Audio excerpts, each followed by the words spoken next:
अस्मद्गुरुभ्यो नमः। सहस्रारं फट् सुदर्शनाय विद्महे महाज्वालाय धीमहि तन्नश्चक्रप्रचोदयात्।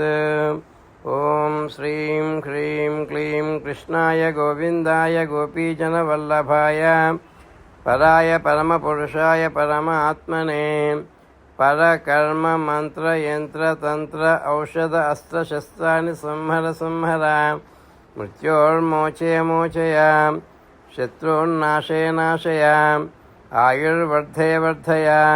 ओं नमो भगवते महासुदर्शनाय दीप्त्रे ज्वालापरीताय सर्वदिक्षोपनकराय ओं फट् ब्रह्मणे परञ्ज्योतिषे नमः।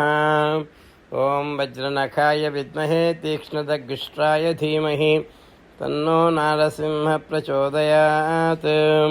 ओं क्षरां क्षरीं क्षौं उग्रं वीरं महाविष्णुं ज्वलन्तं सर्वतोमुखं नृसिंहं भीषणं भद्रं मृत्योर्मृत्युं नमाम्यहम्। ओं क्षौं नारसिंहाय नमः। जय श्रीमन्नारायण।